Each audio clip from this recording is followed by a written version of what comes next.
Hayati dan Zainuddin adalah dua tokoh dalam roman tenggelamnya kapal Van der Wijk yang harus menderita karena cinta. Jiwa mereka bertemu, tapi fisik tak diizinkan bersua. Adat, harta, dan keturunan menjadi pemisah jiwa-jiwa mereka yang telah jatuh cinta. Karenanya, setiap cinta yang tak diikuti oleh pertemuan fisik harus segera dilupakan. Setiap perasaan cinta yang tak berujung pada pernikahan tidak baik jika harus dipendam terus-menerus. Adalah Nasr bin Hajjaj, seorang pemuda rupawan yang hidup di zaman Khalifah Umar bin Khattab. Tidak hanya rupawan, akhlak dan kesalehannya membuat para perempuan di Madinah mengidolakannya. Suatu hari, Umar mendengar seorang perempuan yang menyebut-nyebut namanya pada bait-bait puisi yang dilantunkannya di malam hari. Umar pun lalu mencari Nasr. Umar pun terpana melihat Nasr dan mengatakan bahwa ketampanannya telah menjadi fitnah bagi perempuan-perempuan Madinah. Umar lalu mengirimkan Nasr bin ke Basra agar fitnah tersebut tidak tumbuh semakin membesar. Di Basra, Nasr tinggal di sebuah keluarga yang bahagia.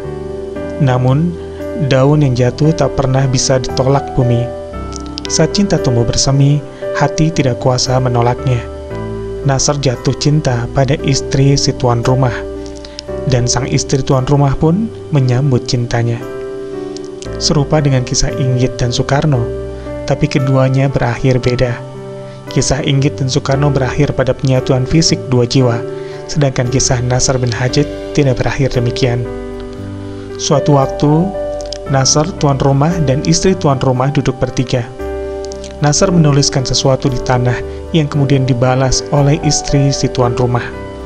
Karena buta huruf tapi curiga, si tuan rumah pun memanggil sahabatnya untuk membaca apa yang mereka tulis.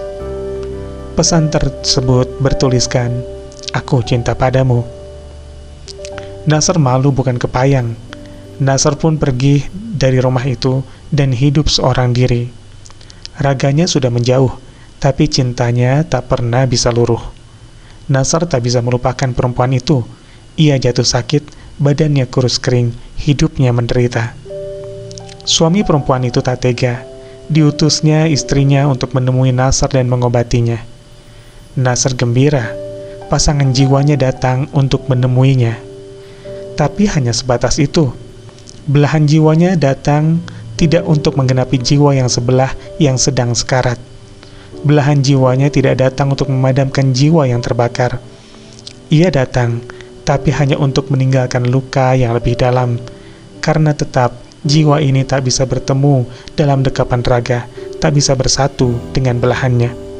Semakin menderitalah jiwa karenanya, hingga akhirnya ia meninggal dunia.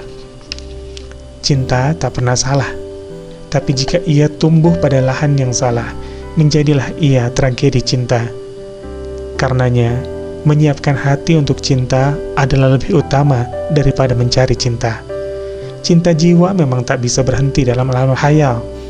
Dia harus bertemu dengan raganya, karena cinta seperti ini akan menguat dengan sentuhan fisik. Melalui sentuhan fisik, cinta mampu membuat seorang pemalas menjadi pejuang, membuat jiwa yang layu tumbuh menjadi mekar.